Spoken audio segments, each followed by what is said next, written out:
Suma sa inyo ang palatuntunan sa liwanag ng katotohanan. Pakinggan ang paglalahad ng mga tao na nang makaunawa ng katotohanan ay nalipat mula sa kadiliman tungo sa kaliwanagan. Mga taong nakatiyak ng daan patungo sa kaligtasan dahil sa liwanag ng katotohanan na kanilang sinampalatayanan. Ikinagagalak po namin na muli namin kayong makapiling mga ginigiliw po naming mga taga-subaybay. Ako po ang kapatid na Jerry Lapira at ito po ang programang Sa Liwanag ng Katotohanan. Samahan niyo po kami sa may kalahating oras ng palatuntunang ito at nawa po ay makatulong ito sa inyong ginagawang mga pagsusuri. Pangkatulad po ng napakaraming mga taong nakinig, nagsuri sa mga aral ng Iglesia ni Cristo ay nalaman nila ang katotohanan. Kaya nagawa nilang iwanan yung dati nilang reliyon at nakapagpasya po sila na umanib sa Iglesia ni Cristo. Ang isa po sa halimbawa dito ay si kapatid na Marichu Agustin. Siya po ay mula niyan sa lokal ng Iglesia ni Cristo sa Mayapa, sa Distrito Eklesyastiko ng Calamba City, Laguna. Pakinggan at panoorin po natin ang nabanggit na interview.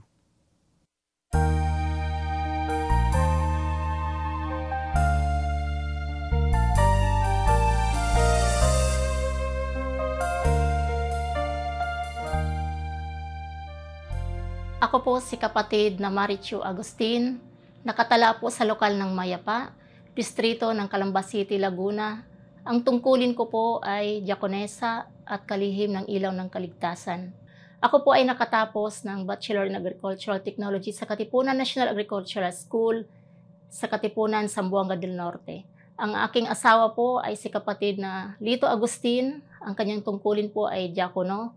At ang aming anak po na si Denver Agustin, ang kanya naman pong tungkulin ay may tungkulin po sa pagsamba ng kabataan. Ang dati ko pong relihiyon ay Katoliko po. Ang amin pong ginagawa bilang Katoliko noon ay nagsisimba po linggo-linggo kasama ng aking mga kapatid. At nung ako po ay nasa edad na 8 taon, siguro po ako ay grade 3 noon or grade 2, ako po ay tinitrain ng nanay ko na magbasa ng nobena. Na yun po ay isinasagawa tuwing may okasyon kagaya ng araw ng mga patay o kaya birthday. Kaya halimbawa po ako, birthday ko, 9 days before ng birthday namin ay nagsasagawa po kami ng pabasa. Na yun po ay halimbawa ako po ay lahat po kami magkapatid ay may kanya-kanyang patron na sinasabi. Halimbawa po ako ay 2, San Vicente Ferrer at saka yung Mother of Perpetual Help. Ako po ay pinalaki ng mga magulang ko na relihiyoso po. Nabago po yung aking pananampalataya nung ako po ay pumunta na dito sa Maynila para magtrabaho. Isang katrabaho ko po ang nag-anyaya sa akin na sumamba sa loob ng Iglesia ni Cristo. Ngunit nung panahon na yon, nagdadalawang isip pa po ako. Unang-una po, hindi ko po alam kung ano po ang meron dyan. Ngunit nakikita ko po palagi ang kapilya tuwing kami po ay pumapasok sa trabaho na nadadaanan po namin. Noong panahon na yon, napaisip din po ako, ano po kaya ang meron dyan sa loob ng Iglesia ni Cristo? Sapagkat nakikita ko po yung mga sumasamba, maayos ang pananamit. Kaya dahil po consistent po ang pag-anyaya ng kaibigan ko, nagpaunlak po akong sumama. Kaya sumunod po ulit ng mga panahon, inanyayahan naman po niya ako na napatapat po siya sa araw ng Santa Cena. Marso po iyon. Tanda ko po yun kasi Marso din po ako nagpatala after po nung nakapakinig ako ng Santa Cena. Sa Santa Cena po, doon ko rin po nakikita ng napaka-solemne po. Napakinggan ko po yung aral patungkol po sa kahalagahan ng pagtanggap ng banal na hapunan. Kaya pagkasunod na linggo noon, sabi ko sa kaibigan ko, pwede po ba ako magpatala na? Sinamahan po niya ako dito sa kalihiman upang ipakausap daw po ako sa isang manggagawa. Nung ako po ay nasa proseso na ng pagdodoktrina, ang nakapukaw po sa akin na napakahalaga po pala ng tao na maligtas pagdating ng araw ng paghuhukom. Kailangan lang po tayong sumunod sa aral ng Diyos na nakasulat sa Biblia, na para maligtas ang tao ay kailangang umanib sa loob ng Iglesia ni Cristo. Sapagkat yun po ang nakasulat sa Biblia na malinaw pong naipaliwanag sa akin nung ako po ay dinodoktrinahan. At sapagkat yun po ang kalooban ng Diyos, bagaman ako ay pinalaki na Katoliko, ako po ay nagpasyang umanib sa loob ng Iglesia ni Cristo para po maligtas pagdating ng araw ng paghuhukom. Ako po ay nabautismuhan noong September 17, 2002 sa lokal ng Calamba, distrito po ng Laguna. Nung ako po ay tumanggap ng banal na bautismo, napakasarap po ng pakiramdam sapagkat ako po ay nalinis, napatawad sa aking mga nagawang kasalanan. At natitiyak ko po na ako ay kabilang sa bayan ng Diyos at nakatitiyak ng kaligtasan pagdating ng araw ng paghuhukom. Kaya mula po noon hanggang ngayon, ang panindigan ko po ay ang sumunod sa aral ng Diyos dahil alam ko ang ibubunga po nito ay ang kaligtasan ko pagdating ng araw ng paghuhukom. Ako po si kapatid na Marichu Agustin, ikinararangal ko po na ako ay Iglesia ni Cristo. Ang napanood at napakinggan po natin ay ang aming isinagawang interview kay kapatid na Marichu Agustin. Siya po ay mula dyan sa lokal ng Iglesia ni Cristo sa Mayapa, sa Distrito Eklesyastiko ng Calamba City, Laguna. At sa aming pong pagbabalik, isasagawa na po natin ang pag-aaral ng mga salita ng ating Panginoong Diyos. Huwag po kayong bibitiw, magbabalik po ang programang ito. Magpapakilala lamang po ang aming himpilan.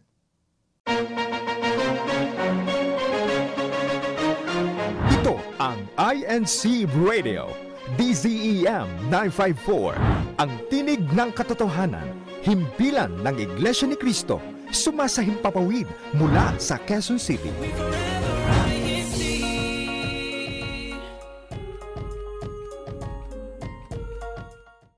Sumasa inyo pong muli ang programang ito sa liwanag ng katotohanan at sa pagkakataong ito, ipinaabot na po namin ang aming pagbati sa lahat ng aming mga kapatid sa Iglesia ni Cristo, partikular na nga po dyan sa Distrito Eklesyastiko ng Calamba City, Laguna. Pinabati rin po namin ang sambahayan ni kapatid na Marichu Agustin na kanina po ay ating na-interview. Si kapatid na Marichu po, gaya ng kanyang sinabi kanina, siya ay dating masiglang kaanib sa Iglesia Katolika. Subalit dumating po ang pagkakataon na siya ay naanyayahan ng mga katrabaho niya noon na kaanib sa Iglesia ni Cristo na dumalo siya sa mga pamamahayag na ginagawa sa Iglesia ni Cristo at pinagbigyan niya. Sa kanyang pakikinig at pagsusuri ay nalaman niya kung ano yung mga katotohanan ng aral na dapat niyang malaman at dapat niyang maisakatuparan. Ang isa nga po dito ay ang pag-anib sa Iglesia ni Cristo. Dito, magagawa niya ang tunay na pagsamba't paglilingkod sa ating Panginoong Diyos na maghatid sa Kanya sa pagtatamo ng kaligtasan pagdating ng araw ng paghukom. Kaya nga po, ang sabi ni kapatid na Marichu nung siya ay maging kaanib sa Iglesia ni Cristo, ang naging top priority na sa kanyang buhay ay ang laging pagsunod sa kung ano ang mga kalooban ng ating Panginoong Diyos.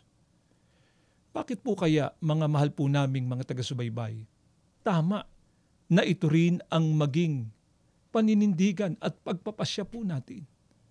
Alam naman po natin sa panahon natin ngayon, kung meron mang pangunahing inuuna ang mga tao, ay ang paghanap sa mga material na bagay na kanilang kailangan na di umano ito raw yung nagbibigay ng tunay na kasiyahan sa buhay ng tao. Subalit, sa Biblia po, ay merong itinuturo ang mga apostol na higit sa lahat na dapat na pagsikapan ng tao na kanyang matipon. Sapagkat may kinalaman ito sa napakadakilang biyaya na ipagkakaloob ng ating Panginoong Diyos pagdating po ng araw ng paghukom. Ito po ang alamin natin. Ano po itong lalo at higit sa lahat na dapat na pagtalagahan ng tao higit pa sa anumang mga material na bagay sa buhay na ito?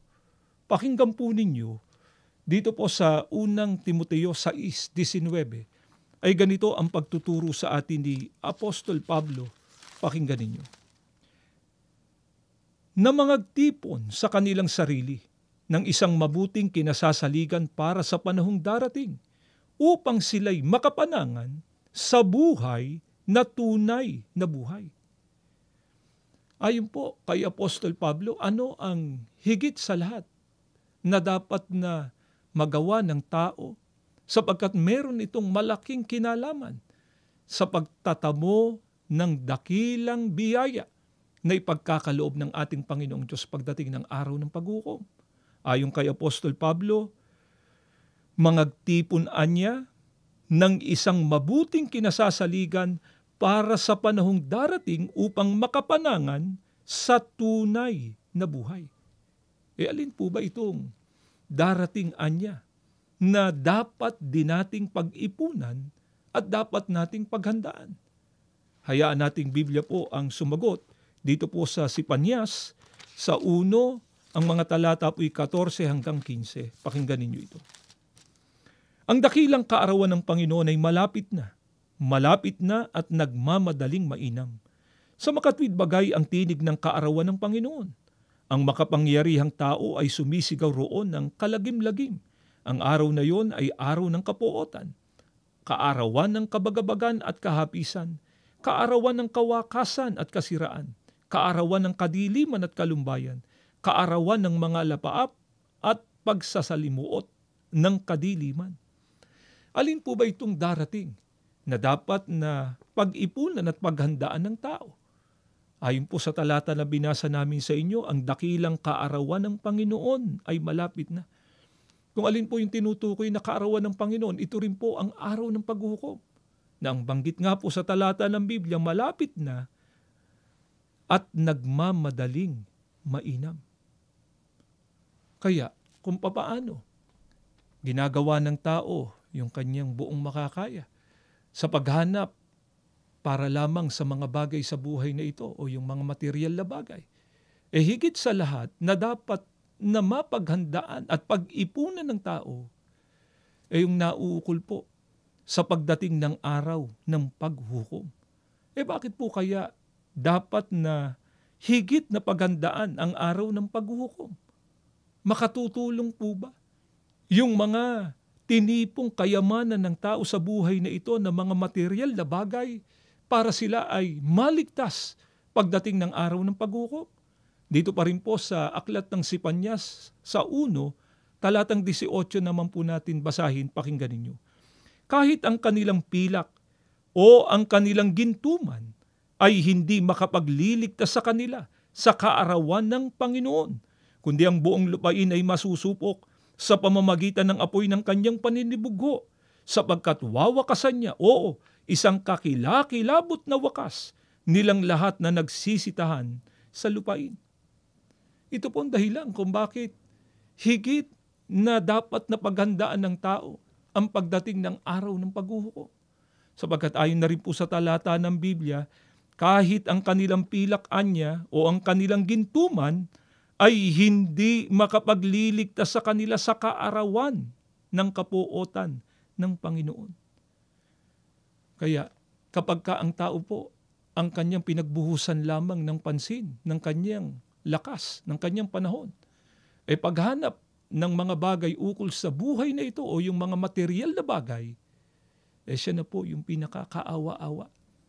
Sapagkat ayon na rin po sa pagtuturo ng banal na kasulatan, sila ay mapapabilang sa mga lilipulin ng ating Panginoong Diyos at parurusahan pagdating ng araw ng paghukom.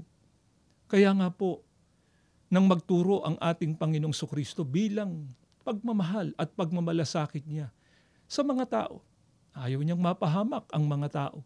Ano po ang itinuro ng ating Panginoong Sukristo na dapat na pag-ingatan ng mga tao? Pakinggan po ninyo, dito po sa Lucas sa 12, ang talata po ay 15, pakinggan natin ang pagtuturo ng ating Panginoong Sukristo. At sinabi niya sa kanila, mangagmasid kayo at kay mangag-ingat sa lahat ng kasakiman, sapagkat ang buhay ng tao ay hindi sa kasaganaan ng mga bagay na tinatangkilik niya.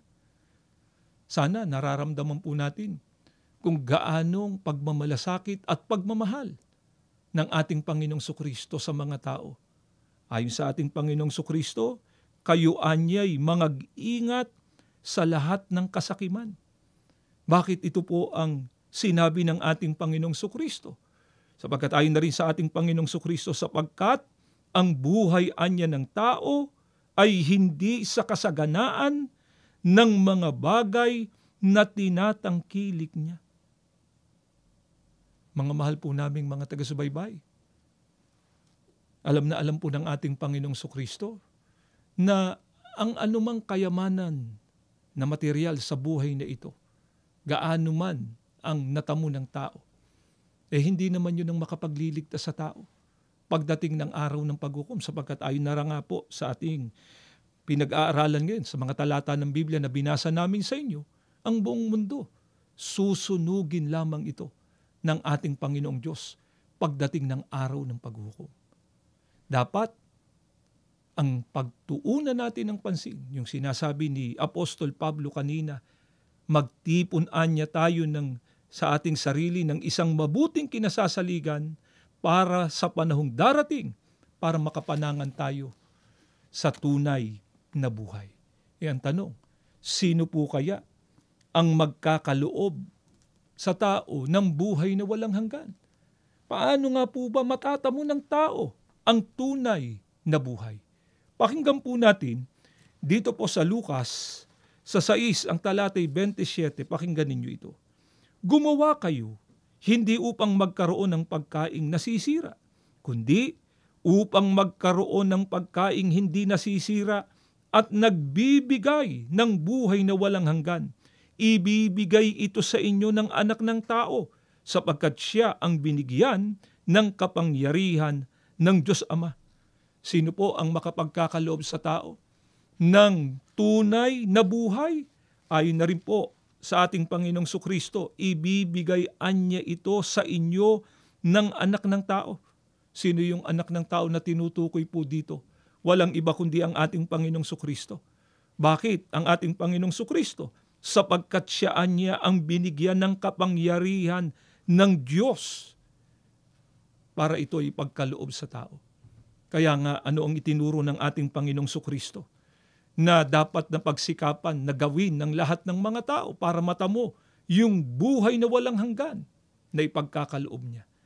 Ang sabi ng ating Panginoong Sukristo, gumawaan niya kayo hindi upang magkaroon ng pagkaing nasisira, kundi upang magkaroon ng pagkaing hindi nasisira at nagbibigay ng buhay na walang hanggan. Yan tanong, mga mahal po naming mga taga-subaybay, sino nga po ba ang pagkakalooban ng ating Panginoong Sukristo ng tunay na buhay? Ito nga po ang buhay na walang hanggan. Hindi po kami ang sasagot. Biblia pa rin po ang ating sasangguniin. Pakinggan ninyo dito po sa Juan, sa 10, ang mga talatang 27 hanggang 28, ay ganito po ang pagtuturo sa atin ng ating Panginoong Sukristo. Pakinggan ninyo. Dinirinig ng aking mga tupa ang aking tinig, at sila'y aking nakikilala, at sila'y nagsisisunod sa akin. At sila'y binibigyan ko ng walang hanggang buhay, at kailan may hindi sila malilipol, at hindi sila aagawin ng sinuman sa aking kamay. Kanino po ba ibibigay ng ating Panginoong Sukristo yung buhay na walang hanggan? Ang sabi ng ating Panginoong Sukristo, ang aking mga tupa, sila anya'y binibigyan ko ng walang hanggang buhay. Sa makatwid, ang dapat natiyakin ng tao para mapabilang siya doon sa pagkakalooban ng ating Panginoong Sukristo na buhay na walang hanggan, ito rin yung tunay na buhay, dapat kabilang siya sa mga kinikilala ng ating Panginoong Sukristo na kanyang mga tupa. Paano natin makikilala yung mga taong ang pagpapakilala ng ating Panginoong Sukristo, kanyang mga tupa, sila yung pagkakalooban niya ng buhay na walang hanggan? Pakinggan ninyo, dito pa rin po sa 1, sa G, sa talatang 3 naman natin basahin, pakinggan po ninyo ito. Binubuksan siya ng bantay pinto at dinirinig ng mga tupa ang kanyang tinig at tinatawag ang kanyang sariling mga tupa sa pangalan. Paano po natin makikilala yung mga kinikilala ng ating Panginoong Sukristo na kanyang mga tupa na pagkakalooban niya ng buhay na walang hanggan? Ayon na rin sa ating Panginoong Sukristo, tinatawag niya ang kanyang sariling mga tupa sa pangalan. Kanino po bang pangalan? Tinatawag ang mga tupa na sila nga po yung pagkakalooban ng tunay na buhay o ng buhay na walang hanggan ng ating Panginoong Sokristo. Pakinggan ninyo dito po sa unang Juan, sa 5, ang talata po ay 13. Ganito naman ang pagtuturo sa atin ni Apostol Juan. Pakinggan ninyo. Ang mga bagay na ito'y sinusulat ko sa inyo upang inyong maalaman na kayo'y mayroong buhay na walang hanggan. Sa makatwid ay sa inyong nananampalataya sa pangalan ng anak ng Diyos. Kanino pong pangalan? Tinatawag yung mga tupa ng ating Panginoong Sokristo. Ay na rin po kay Apostol Juan, tinatawag sila sa pangalan ng anak ng Diyos. Sino po ba yung anak ng Diyos na tinutukoy dito? Walang iba kundi ang ating Panginoong Sokristo. Paano nga po ba kung itawag ang pangalan ng ating Panginoong Sokristo sa kanyang mga tupa? Pakinggan ninyo, dito po sa Roma, sa 16, ang talata po ay 16, ay ganito ang maliwanag na pagtuturo sa atin ng Biblia. Pakinggan po ninyo. Mangagbati ang kayo ng banal na halik. Lahat ng Iglesia ni Kristo ay bumabati sa inyo. Iglesia ni Kristo po, kung paano itawag ang pangalan ng ating Panginoong Sokristo doon sa mga kinikilala niyang kanyang mga tupa. Kung gayon, saan po natin matatagpuan yung mga taong ang pagpapakilala ng ating Panginoong Sokristo ay kanyang mga tupa, pagkakalooban niya ng tunay na buhay o ng buhay na walang hanggan? Sila po ay nasa loob ng Iglesia ni Kristo. Ano po ba ang pinuhunan ng ating Panginoong Hesukristo? Para ang mga kaanib sa Iglesia ni Kristo ay magtamo ng kaligtasan. Magtamo ng buhay na walang hanggan. Pakinggan ninyo, dito po sa Efeso sa 5, ang talata po ay 25. Ganito ang pagtuturo sa atin ni Apostol Pablo. Pakinggan po ninyo ito. Mga lalaki, ibigin ninyo ang inyong asawa gaya naman ni Kristo na umibig sa iglesia at ibinigay ang kanyang sarili dahil sa kanya. Ang pinuhunan po ng ating Panginoong Sokristo para sa iglesia o sa iglesia ni Kristo, kaya ito ang pagkakalooban niya ng buhay na walang hanggan. Ang sabi po sa talata, ibinigayan niya ni Kristo ang kanyang sarili dahil sa kanya o dahil sa iglesia. Ano po bang ibig sabihin na ibinigay ng ating Panginoong Sokristo ang kanyang sarili o ang kanyang buhay para sa iglesia? Pakinggan po ninyo, dito po sa Roma, sa 5:8 hanggang 9, ay ganito ang patuloy na pagtuturo sa atin ni Apostol Pablo. Pakinggan po ninyo ito. Ngunit, ipinadama ng Diyos ang kanyang pag-ibig sa atin nang mamatay si Kristo para sa atin noong tayo'y makasalanan pa. At ngayong napawalang sala na tayo sa pamamagitan ng kanyang dugo, lalo ng tiyak na maliligtas tayo sa poot ng Diyos sa pamamagitan niya. Ano po ang katumbas na ibinigay ng ating Panginoong Sokristo ang kanyang sarili para sa iglesia? Ang katumbas po nito ayon kay Apostol Pablo, namatayan niya si Kristo para sa kanila. Ano po ang ibinunga ng kamatayan ng ating Panginoong Sokristo para sa tunay na iglesia na pinaghandugan ng ating Panginoong Sokristo ng kanyang buhay? Ayon na rin po sa talata ng Biblia, napawalang sala na anya tayo. Ano po ang natitiyak na ng mga tao na napawalang sala sapagkat sila ang natubos ng mahalagang dugo ng ating Panginoong Sokristo? Ay na rin po sa talata, tiyak na maliligtasan niya tayo sa puot ng Diyos. Hindi po ba ito yung pinakahangad din nating lahat, mga mahal po naming mga taga-subaybay? Na kung ang pag-uusapan ay kaligtasan pagdating ng araw ng paghukom, makatiyak na tayo ngayon pa lang. Ang katiyakan po ng kaligtasan pagdating ng araw ng paghukom, kung susundin natin yung itinuturo ng banal na kasulatan. Ang kaligtasan, matatamo ng tao sa loob ng tunay na iglesia ni Kristo. At kapag ka ang tao po ay nasa loob na ng tunay na iglesia ni Kristo, ang bilin ng mga apostol, dapat na magtipon ng isang mabuting kinasasaligan para sa panahong darating, para makapanangan niya sa pagtatamo ng tunay na buhay o ng buhay na walang hanggan. Alin po ba yung mabuti na dapat na ito'y ginagawa ng mga tunay na lingkod ng ating Panginoong Diyos? Ito po ang mga kalooban o mga salita ng Diyos na nakasulat po dito sa banal na kasulatan. Kaya, kapag ka ang tao'y nasa tunay na iglesia na, ito nga pong iglesia ni Kristo, dapat ang maging prioridad na niya sa kanyang buhay yung pagtitipon ng mabuting saligan sa pagtatamo ng buhay na walang hanggan. Ito nga po ang lubos na pagsunod sa lahat ng mga kalooban ng Diyos na nakasulat dito sa banal na kasulatan. Kaya yung sinabi ni kapatid na Marichu kanina na nung maunawaan niya ang mga katotohanan, ay naging prioridad na niya sa kanyang buhay ang laging pagsunod sa mga kalooban ng ating Panginoong Diyos. Ang pinagsaligan niya po doon ay ang mga katotohanang itinuro sa kanya mula po dito sa banal na kasulatan. Ito rin po ang dahilan kung bakit ibinabahagi namin sa inyo ang mga katotohanan ito. Nais po namin na maunawaan din ninyo yung naunawaan, nalaman ng napakaraming mga tao na katotohanan. Para ang tao ay makatiyak ng pagtatamo ng kaligtasan, kailangang nandito siya sa loob ng Iglesia ni Kristo at laging sumusunod sa lahat ng mga utos ng Diyos. Kaya sa kapatid na Marichu po ay meron din paanyaya sa mga nakikinig at sumusubaybay ngayon na hindi pa kaanib sa Iglesia ni Kristo. Pakinggan at panoorin po natin ito. Sa mga kababayan ko, kaibigan, lalong-lalo na po sa mga kapatid ko, sana po buksan niyo rin po ang inyong puso sa pakikinig sa mga aral ng Iglesia ni Kristo para malaman niyo rin ang katotohanan para matamo niyo ang kaligtasan.